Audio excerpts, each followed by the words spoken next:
할렐루야, 복된 아침입니다. 새 찬송가 459장 누가 주를 따라 함께 찬양하시면서 6월 14일 토요일 가정에서 드리는 새벽 예배를 시작하겠습니다.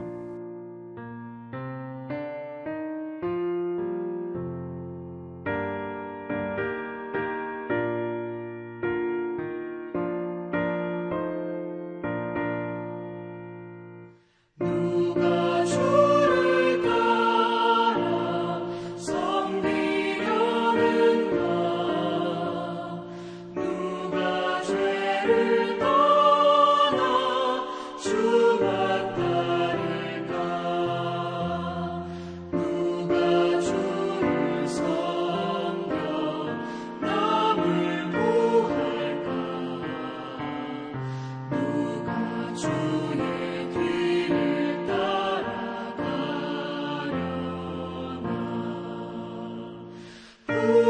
부르심을 받아 주의 은혜로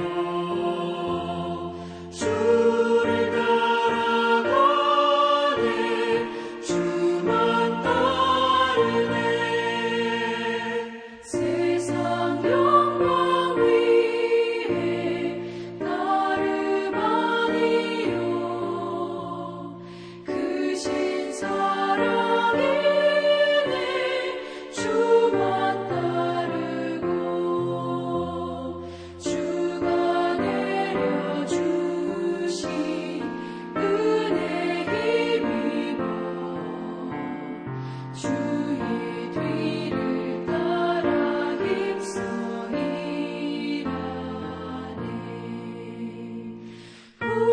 부르심을 받아 주의 은혜로 주를 따라가네 주만 따르네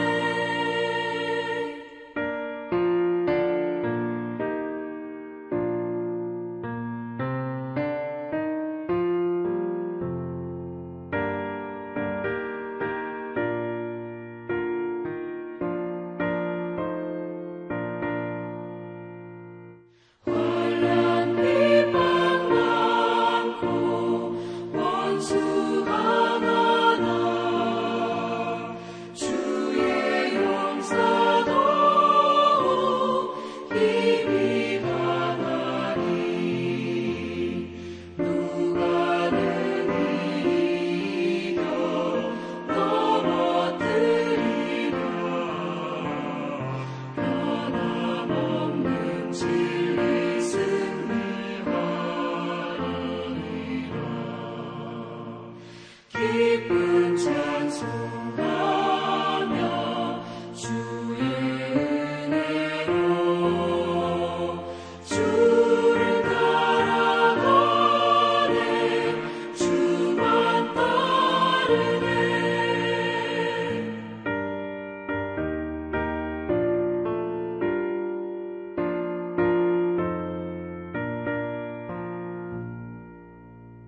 유 월 한 달은 다음 세대를 위한 달로 우리 함께 기도하고 있습니다.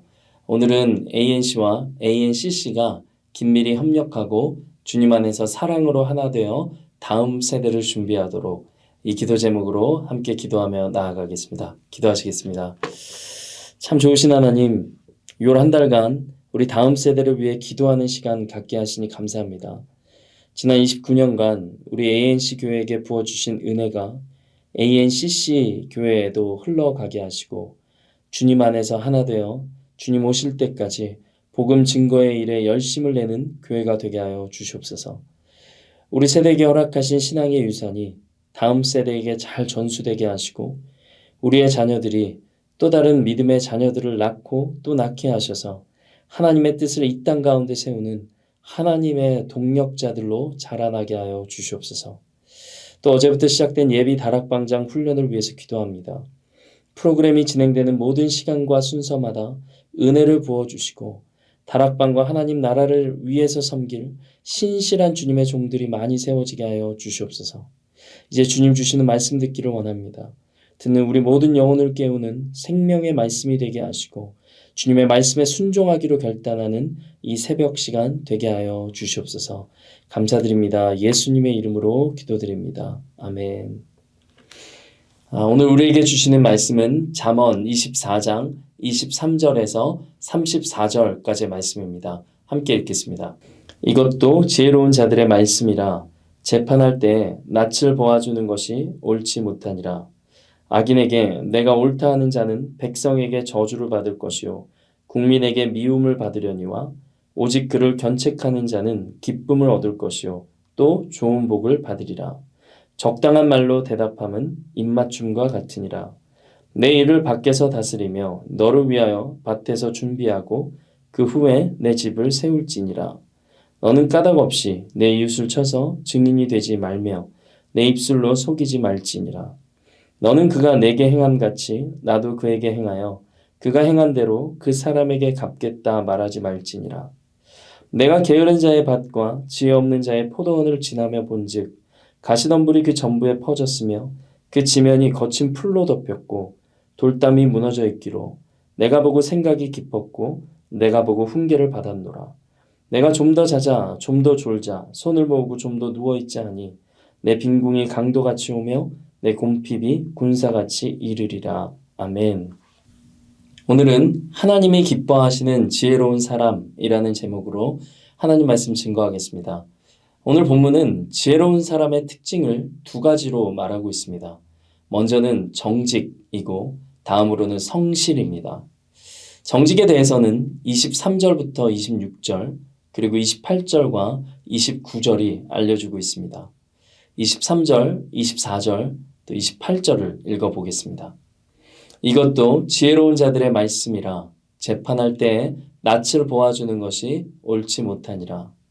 악인에게 내가 옳다 하는 자는 백성에게 저주를 받을 것이요 국민에게 미움을 받으려니와 너는 까닭 없이 내 이웃을 쳐서 증인이 되지 말며 내 입술로 속이지 말지니라. 하나님은 공평한 판단과 정직한 재판을 매우 중요하게 여기십니다. 왜냐하면 하나님께서 공의로운 분이시기 때문입니다. 23절 말씀에 낯을 보아준다는 것은 사람의 외모와 또 지위와 관계에 따라서 판단이 흔들리는 것을 뜻합니다. 하나님은 그런 재판과 그런 태도를 기뻐하시지 않으십니다. 또한 거짓 증언으로 이웃을 해치는 것도 하나님께서 미워하시는 일입니다. 정직과 공정이 무너지면 사회가 병들고 공동체가 무너지기 때문입니다. 그런데 이런 불의는 비단 법정에서만 일어나는 것이 아닙니다. 우리의 삶 가운데서도 관계와 감정 때문에 진실을 덮고 타협과 거짓을 택할 때가 많습니다. 하지만 하나님은 감찰하시는 분이십니다. 사람을 의식하기보다 하나님 앞에서 정직하고 공의롭게 사는 지혜로운 자가 되어야 합니다. 이제 25절과 26절 말씀을 보십시오. 오직 그를 견책하는 자는 기쁨을 얻을 것이요 또 좋은 복을 받으리라. 적당한 말로 대답함은 입맞춤과 같으니라. 25절에 그를 견책한다 이렇게 말하는데 누군가를 책망하고 가르치는 것은 사실 쉬운 일이 아닙니다. 관계가 깨어질 수도 있고 때로는 오해를 받을 수도 있습니다. 하지만 성경은 이것이 복된 길이라고 말합니다. 26절에서 입맞춤은 그 단어는 신뢰와 친밀함의 표현입니다. 바른 말은 오히려 서로 간의 관계를 회복시키는 진실한 말이라는 것입니다. 이것을 복음 전도에 한번 적용해 보면 좋겠습니다. 예수 그리스도의 십자가 복음은 한 영혼을 살리는 생명의 말씀입니다. 그런데 이 사실을 믿는 우리는 왜 주저주저하며 복음을 증거하지 못합니까? 상대방의 기분과 또 상대방의 감정 그리고 우리의 관계가 불편해질까 망설여지기 때문이 아닙니까? 그러나 복음은 한 영혼을 살리는 생명의 말씀입니다. 사랑으로 한 영혼에게 영생을 얻는 법을 가르쳐주는 입맞춤과 같은 말입니다. 사랑하기 때문에 말하는 것이고 사랑하기 때문에 안타까움으로 전하는 것입니다. 우리가 전하는 복음이 때로는 조심스럽지만 그 말 한마디가 영혼을 살리는 통로가 될 수 있습니다. 하나님은 우리가 정직하게 말하기를 원하십니다. 꺼내기 어려운 말일지라도 복음을 증거하는 한마디가 영혼을 살리는 생명의 통로가 됩니다. 우리 곁에 있는 한 영혼에게 복음을 전할 기회가 있을 때마다 주저하지 마십시오. 오늘 말씀처럼 복음을 전하는 말은 우리에게 기쁨이 되고 좋은 복을 받는 길인 줄로 믿습니다. 이제 다음으로 하나님이 기뻐하시는 지혜로운 자의 두 번째 특징인 성실에 대해서 살펴보겠습니다. 30절부터 34절까지가 그 내용입니다. 30절부터 32절을 먼저 읽어보겠습니다. 내가 게으른 자의 밭과 지혜 없는 자의 포도원을 지나며 본즉 가시덤불이 그 전부에 퍼졌으며 그 지면이 거친 풀로 덮였고 돌담이 무너져 있기로 내가 보고 생각이 깊었고 내가 보고 훈계를 받았노라. 이 잠언의 지혜자가 길을 지나가다가 게으른 사람의 밭과 포도원을 보았습니다. 주인이 돌보지 않은 밭과 포도원에는 가시덤불과 잡초로 뒤덮여서 못 쓰는 땅이 되어버렸습니다.